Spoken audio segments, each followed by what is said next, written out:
Do you know what doubt is? Do you think it's like just convincing yourself over and over and over to believe God?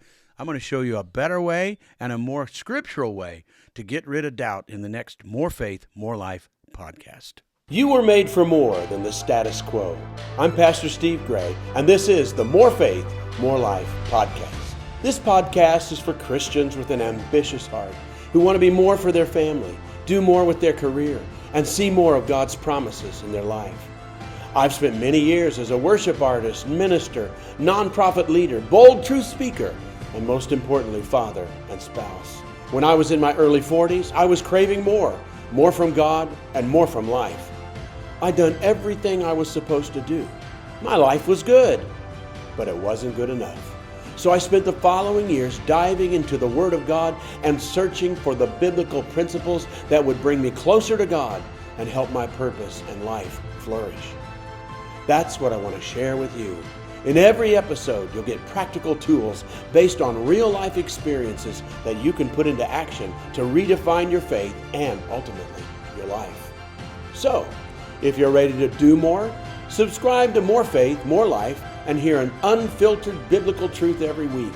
It's time to be and experience more.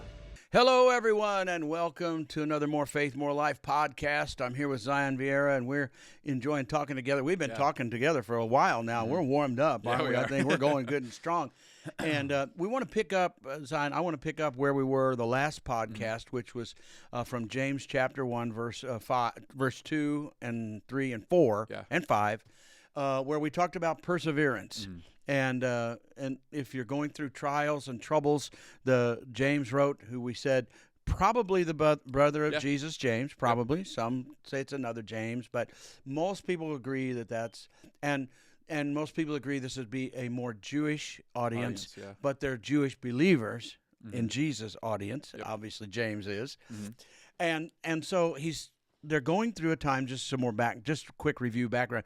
He's writing these things for a purpose, not just to say, hey, here's some good thoughts. They were being persecuted as believers in Jesus, as Jewish people. So they were being persecuted by Rome because we don't get how fierce Rome was when you begin to say Jesus is Lord, or Jesus is God, or God is God, Adonai is God. However, they said Yahweh is God, which they probably did. They don't say that today, since the Babylonian times. They don't say the name of God anymore, but back then I think they did. But anyway, you say that means if Jesus is Lord, then that means Caesar is not Lord.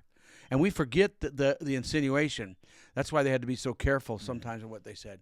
So they're going through Roman persecution, and they're also going through Jewish persecution at the time, which is so unfortunate because, in the early church, very early, there wasn't Jewish persecution like we think. Many Jews and believing Jews and non-believing Jews, they worked together for a season, and with Christians, what we call for a season. But trouble came, and just and some of the this isn't totally, but interesting point.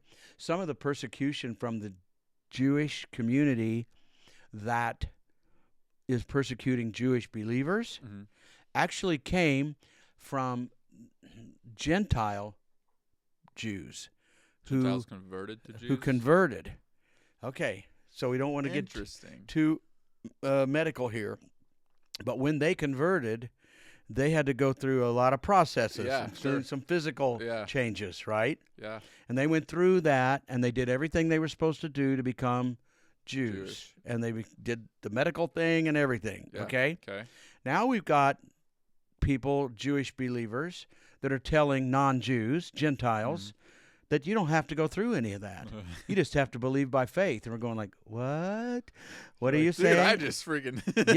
So they would persecute them. Now, there's not totally them. Obviously, some Jews, but during the time of persecution, when Stephen was stoned, everybody scattered. Not the 12. Well, the 11, who they got 12. They stayed in Jerusalem. They stayed in town. They didn't run away, because a lot of the persecution, and Paul would go around and they'd beat him up and do all that and beat him with sticks and stuff like that. A lot of that, the history, this is so interesting, Surely there were some Jewish high-ups. Okay, but the majority, my understanding and my belief is, were Gentile converts who went through Jewish practices to become a Jew. Now Paul is telling other Gentiles, you don't have to go through that, because he's not really making them Jew, but he's also making them believers. Right. Now you can be a believer just by faith. And they didn't like that. Said, no, you got to do Jewish things. Yeah. And a lot of them were actually Gentile Jews. Isn't that interesting? And Yes. they were beating him up. Yeah. There's some history to that. I invite people to study. I'm off the subject, of course, but to study that, to see if that follows through. Maybe somebody can say, well, I think you were off. But obviously there's both sides. But I believe a lot of the persecution that Jewish believers were doing, because they said, like Paul, you do it by faith. And so then Jewish people who had to do it by obedience, right. Physical things and other things and rituals and eating, no, don't eat that food. And they did all those things to become a Jew. And you're saying we can just join this flock now by what? By faith? But why the regular Jews, by the Jewish people who were real natural Jews, authentic, didn't rise up so much, because Paul never told them not to be Jewish, but that's what history people think. He's telling them not to be Jewish. He's telling the Gentiles who converted to believe, you don't have to be Jewish. The rest of you Jews, enjoy your Judaism. Enjoy your identity. Enjoy it, but do it by faith. Put faith in there. But you can still enjoy by faith that these are good things. Faith, like Sabbath is a good thing by faith.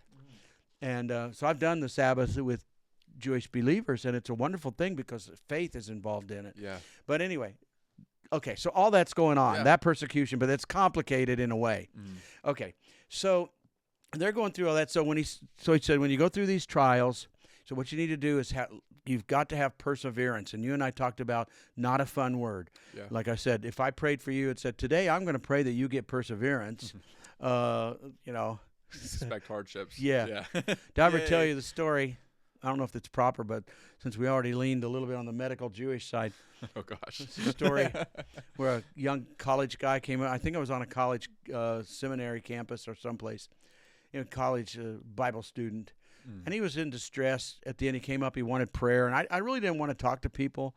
I don't like to talk to people and counsel. I want to pray for people and make it quick. But he got up and he got a hold of me. It was sort of toward the end so he could grab me. And he's really in distress. He says, I don't know what to do. What's your problem? He says, I don't know what my gift is. Everybody seems to have a gift to do something, and I don't have a gift. Would you pray for me to get my gift?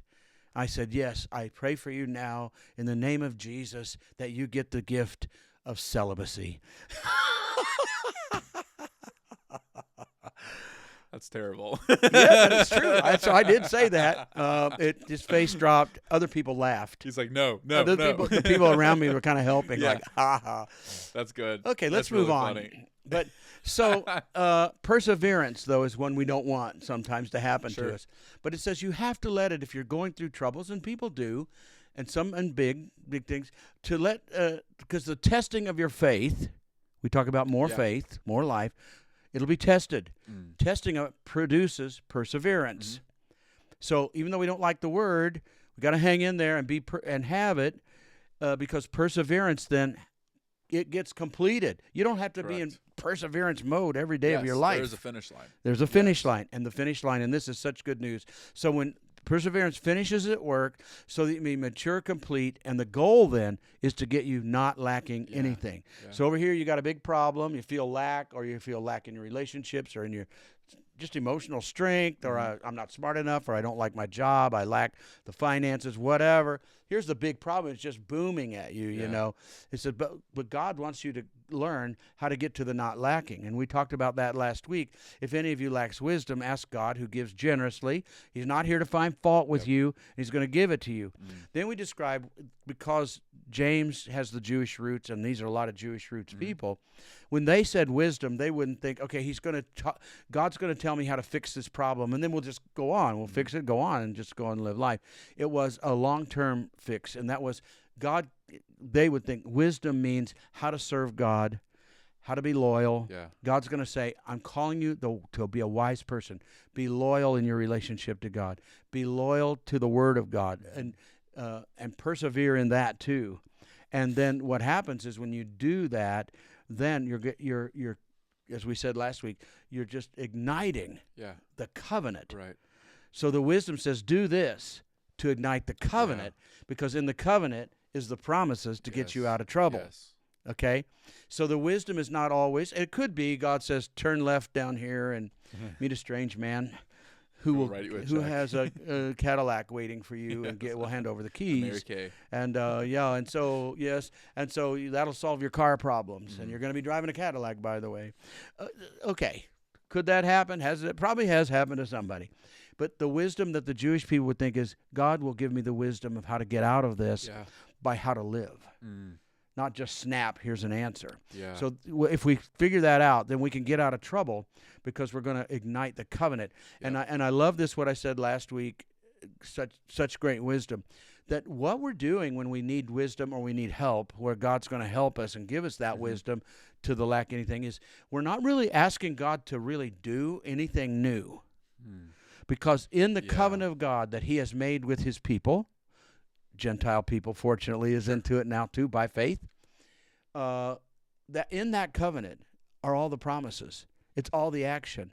It's all the things God said he will do. Yeah. In other words, not saying, God, could you really need to do something? He said, well, I already promised you to do it, but you're not operating within the covenant, which is what happened to Israel. Right, yeah. They were doing religious things, but they weren't operating. And so Jesus came and renewed the covenant. Yep. He called it a new covenant, but it was sort of like a renewable covenant, you know. Yeah. And all those promises of the old went in there. Some of the harsher things don't have to, because now faith overtook some of the activities. But for Jewish people, they, like I said, they could keep doing it, but they need to do it by faith. Yep. But for non-Jews like myself, then I don't have to do all those things, because I don't know what they are anyway. So I just need to get faith in what I do. Right, what you do. And what I do is I have loyalty. I live by faith. I believe in the promises, and I want to ignite that, start that fire burning again from a smoldering wick to a fire of the promises that already exist are plenty, enough. That's so good. To get me to the lack of nothing. Yep. Okay, so that's where we were. We kind of left off there, and he does it with, he's not going to say, you were so stupid, you don't deserve it. He's generous. He wants to give you the wisdom, but the wisdom is not always the wisdom we're looking for. Right. And so we think, well, God didn't give me any wisdom.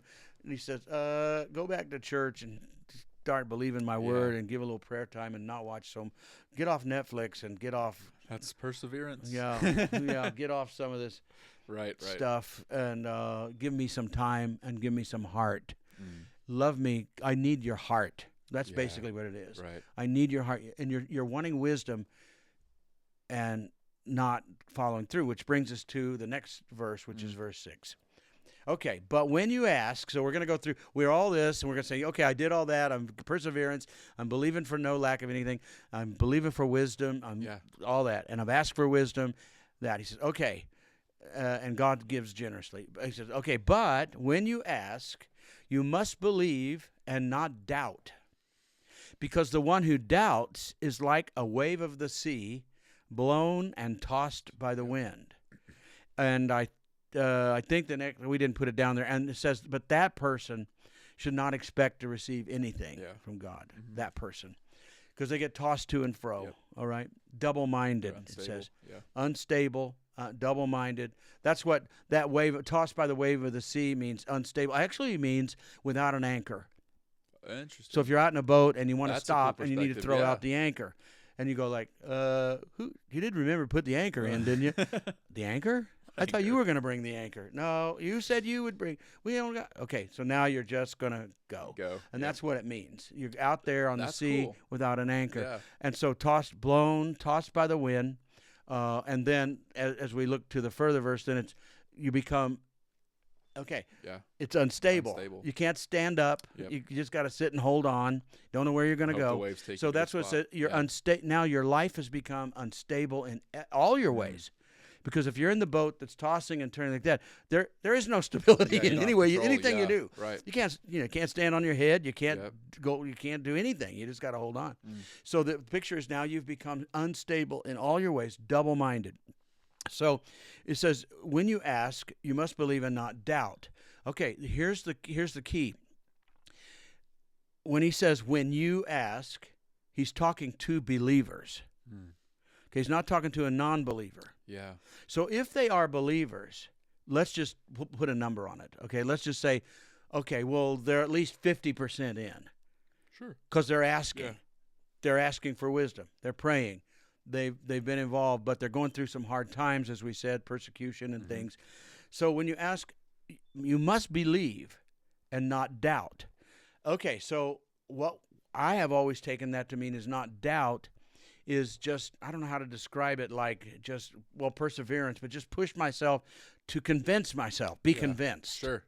Be convinced. Yeah. But if you realize, as you look at the whole passage that we studied, that's a bit out of context if we're going to go through all the things leading up to this don't doubt, and it all of a sudden says, now what you need to do is be absolutely convinced of something, that God's going to do it, or that the wisdom you got, is from God. It sort of is that, but the doubt goes back to the wisdom.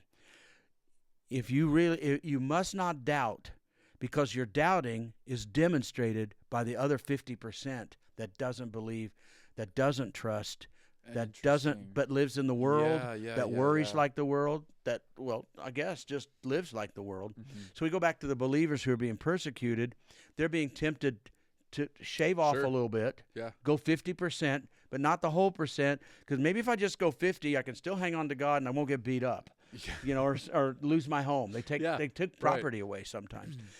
And so it's his saying the doubt didn't mean convince yourself that these are true.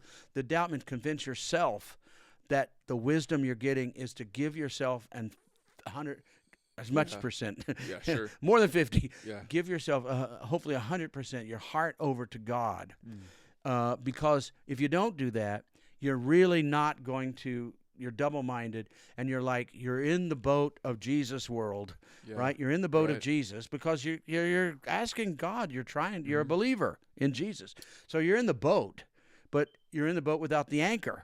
Because the anchor of your soul and getting rid of the drifting and the double-minded and the living like this, being tossed to and fro, is the other 50% that needs to believe that the wisdom of giving your heart more, your time more, your effort more is worthwhile, because that's going to be an anchor that's going to anchor you in this journey in the boat. Right. You're not going to be tossed. You're going to be solid.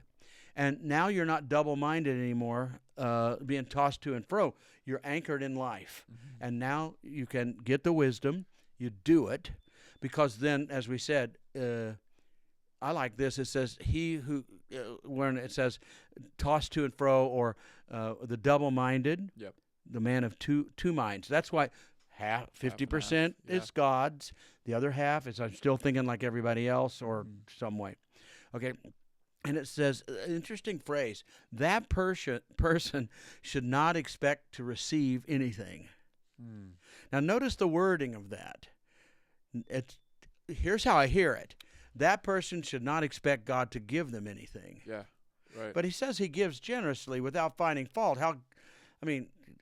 Okay, so you're contradictory almost. Yeah, because so you were so stupid you got in the boat without an anchor. Yeah. Okay, now you're out there, but God's going to give you a way. He's going to give you wisdom how to anchor your life. Right. So your life has been drifting without you just don't have that anchor. But he's not going to find fault with you. But it doesn't say because without fault, he's going to give generously without fault can't mean that if I'm double-minded, then all of a sudden God's going to cut me off and not going to give me anything. Notice, it says the double-minded person is so unstable in all their ways, they cannot receive. So, they're double-minded. They can't oh, okay, I believe, okay, yeah, well, maybe not. Yeah. I'm going to try this. And so it's hanging out there, God's gift of wisdom, God's gift of no lack, eventually no lack of anything. Yeah. He's not finding fault. He's being generous. There's promises of God, all the things that God would like to do in your life. It's hanging there, and you're going, I don't know. Can I trust this or not? Yeah, should I go? Should I shut the TV off and give some time? And, I'm sitting in church, and I feel like God's saying to me, give an offering. Just give something. I don't normally do the offering, and I'm a little short on cash, and all of a sudden I feel, do a promise. Here a promise. I promise you that if you're generous to me and give, you're going to get back. So try it. Well, God has a gift hanging out here for you that's going to help you financially, but you're not going to receive it because you're not receiving your wisdom. That's right. And so interesting. I like that perspective. Yeah. That's good. So that person should not expect to receive anything from God. And it doesn't say that God's not going to give to them. It just says that you're not going to receive. Yeah, I really like that. And that really clears up the air on that. Yeah. And even if somebody tried to change the translation, say, no, it means give, it doesn't fit. Contextually, it doesn't. No matter who translated it into English. Yeah. On whatever version of the... That's really good. Yeah, because it doesn't fit contextually with the rest of it. Here's God generous and not finding fault and giving like that, and here's a person who can't receive it. Yeah. Because they're tossed, they're unstable, they're not anchored, and they're not just unstable in their walk with God. Let's clarify that before we end this. It's not just... They're unstable in all their ways. So, they're probably an unstable wife, or it's an unstable husband. Yeah. Or you're unstable in your job. You go to work and you do it, but you're the guy that's unstable. You're the one that just can't get it together. Well, you need to take God's wisdom now, persevere in His wisdom, and not doubt that the way to freedom is through the wisdom of God, and that's more loyalty and more believing, giving your heart to Him, giving more time to Him. And I still believe giving money to Him, because where your treasure, that's where your heart, if it's money, then that's where your heart is. And you need to get your heart over and give some money. That's right. Get your heart out of that thing and give it over to God. So what a passage. Yeah, that's really good. I've been thinking about it. Yeah. I might have to preach this at our church. I haven't preached it. It would go over well, I think. It's fascinating to me. Of what it actually says and what it'll actually do. So that's why we want you to keep listening and keep tuning in and telling your friends and subscribing to Steve Gray, to the podcast. And also go to stevegrayministries.com where there's more things, books. We're working on a new book, as you know. Exciting stuff coming up. It's going to be coming your way. The old books, If You Only Knew and Gideon book and all those, they have jewels like this all the way through them that you can't get very seldom. Because I'm not trying to soothe you and say, you're okay, just keep going, it's going to turn out all right. Yeah. I'm saying you might be in big trouble, but this can get you out. You could be unstable. Yeah, and just be drifting in life, and this will get you out. That's why I want to try to help you. Well, I think we mentioned last time, too, or did we mention it this time, maybe consider a gift to this ministry. I don't ever ask for money. Might as well. And some people are experts at it, Sure. And sometimes you listen like, that was really pretty smooth. good at this. They're pretty good at this, getting money out of me. But we're supporting things that help people really, really get out of trouble. Yeah, practical things they can do. So keep that in mind. Until next time, bye bye.